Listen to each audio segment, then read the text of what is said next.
Buen día, espero que se encuentren bien y bueno, empecemos. Recordemos que nosotros queremos entender es el método SOR y el método SOR utiliza la interfaz comparable. ¿Listo?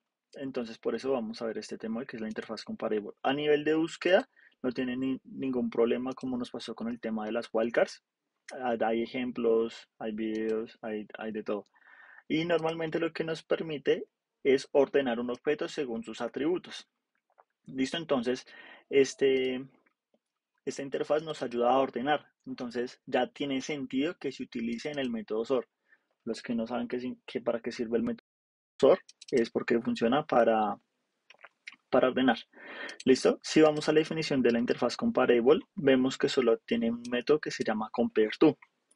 Como yo investigué o como quise entender cómo funcionaba la interfaz comparable, vi aquí en IntelliJ tenemos este botón verde de acá, que nos dice qué clases están utilizando esa interfaz comparable. Y me di cuenta que la utilizaban tanto el double como string e integer. Hay muchas más clases que la utilizan, pero solamente quise llegar hasta aquí. Todo el mundo tiene su propia, el método compareTo, pero cambian los parámetros y como ellos desean compararlo. No es lo mismo comparar un double, un string, un integer. Entonces, si vemos la firma de la interfaz comparable, vemos que todos retornan un entero y que van a recibir un tipo de dato genérico. Es por esta razón que cuando vamos a la clase double, siempre retornamos un entero y aquí vamos a recibir un double. En el string retornamos un entero, pero recibe un string y en el integer retorna un entero, pero recibe un parámetro de tipo integer. ¿Y esto por qué? Como él sabe que lo tiene que hacer de esta manera. Y es porque cuando vemos la definición de la clase double, extiende el number, que esto ya lo entendemos, y a su misma vez implementa la interfaz comparable. Como recibe un genérico, en este caso se le está enviando la misma clase, double, double. Y lo mismo va a pasar con los demás objetos que implementan la interfaz comparable. Entonces, si venimos acá, un string implementa la interfaz comparable que a su misma vez recibe un string. Y lo mismo con el entero. Entonces, un entero que extiende de número de number y a su misma vez implementa la interfaz comparable y se le envía la misma clase. Entonces vamos a adaptarlos a nuestras pruebas. Creé este comparable test y vamos a entenderlo un poco mejor. Definí un entero que se llama number1, tiene este valor y si yo le digo punto, no tengo acceso al compareTo. ¿Y eso por qué es? Porque recuerden que solamente se puede con objetos. Entonces, por esta razón, definí aquí dos integers, first value 1 y second value. ¿Cómo sabemos que algo fue comparado correctamente o no? Cuando algo fue comparado correctamente, o sea que los valores es idéntico, nos va a arrojar un cero. Y cuando no lo es, nos puede arrojar tanto números negativos como números positivos. Entonces, el primer valor, entonces definimos la primera variable first value compare to con second value. Entonces quiero comparar si estas dos variables son iguales. Me arrojó un -1 porque no es lo mismo 222 a 986. Y para mostrarles el caso exitoso, comparé el first value, compare to con 222 y medio cero. ¿Correcto? Entonces ya sabemos por qué tenemos acceso al método compareTo y cómo funciona, porque a nivel de integer se le dio el comportamiento como tal, cómo quería verse afectado el compareTo en la clase integer. ¿Listo? A nivel de string, ¿cómo es? Definí dos variables, hola y adiós. Voy a ejecutar esto y ya les voy a ir explicando. Entonces, en el primer valor nos dio 7. ¿Por qué? Compare first value que es hola con adiós. Esto no es igual, nos dio 7.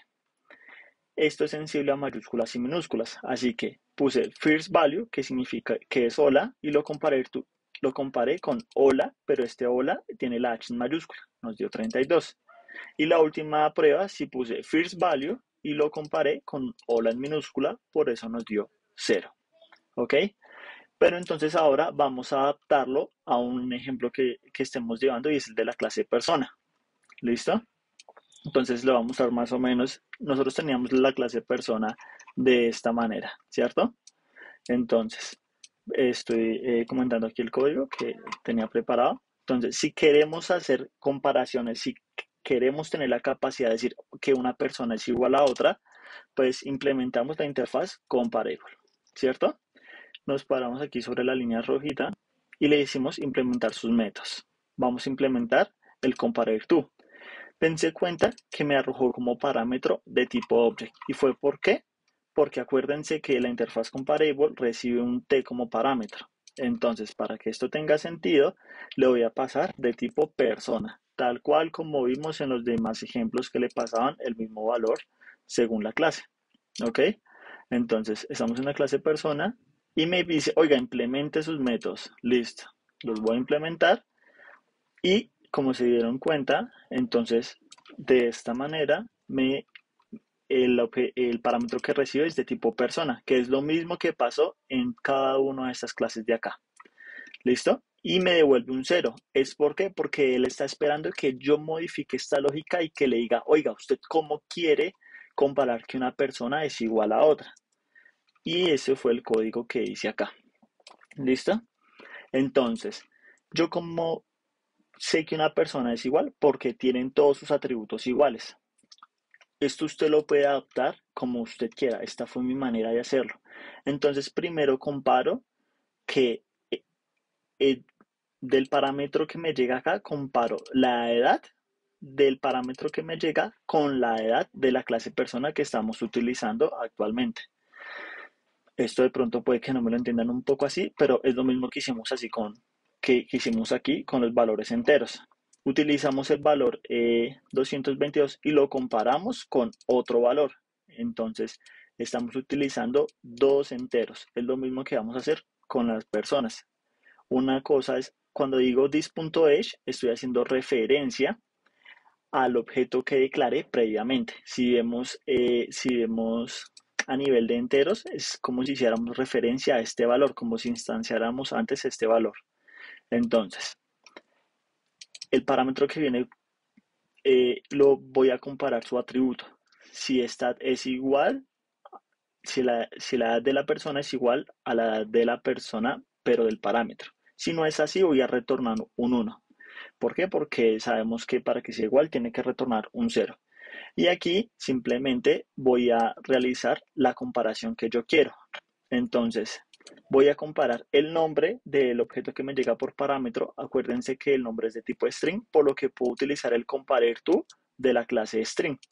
Y comparo el nombre que me llega de la persona por parámetro por el nombre de la persona actual. Y lo mismo hago con el apellido.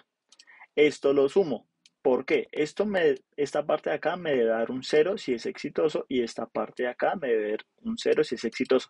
Pero si en algún momento la está bien, el nombre está bien, pero el apellido está mal, pues esto me va a dar, no sé, digamos que un 3. Entonces, 0 más 3, 3.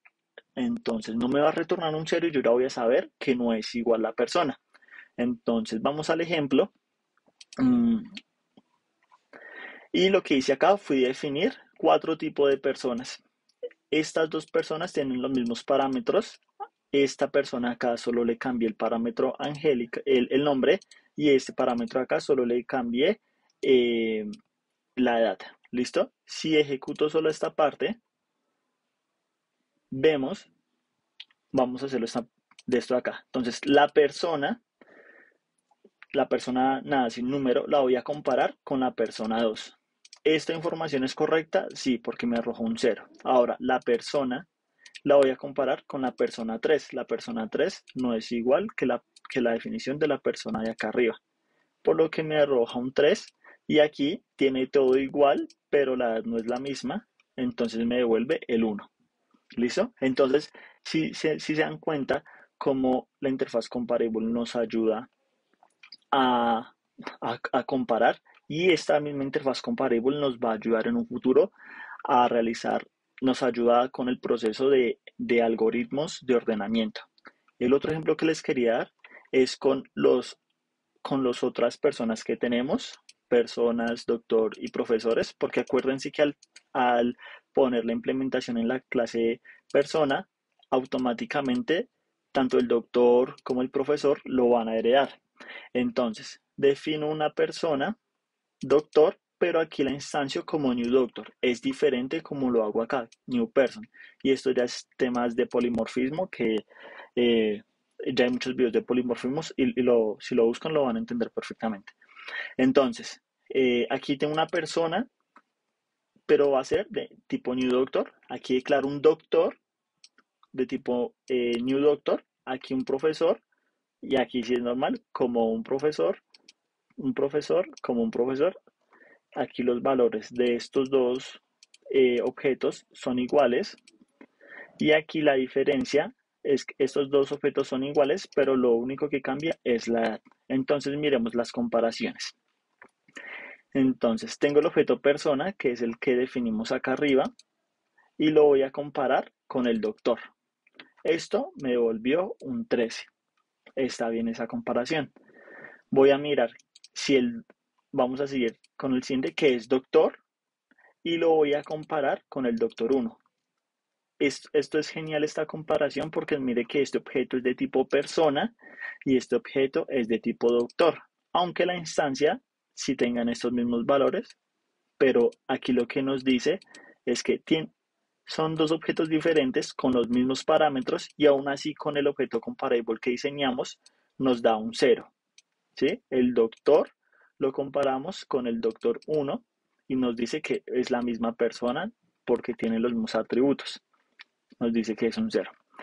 Y ya el otro ejemplo que puse fue un doctor con un profesor, no tienen la misma información, nos da un 12 y aquí tiene todo igual. Bueno, y aquí otro, otro proceso de comparar el tema del profesor 1 con el profesor 2. La diferencia es la edad y por eso nos arroja un -1.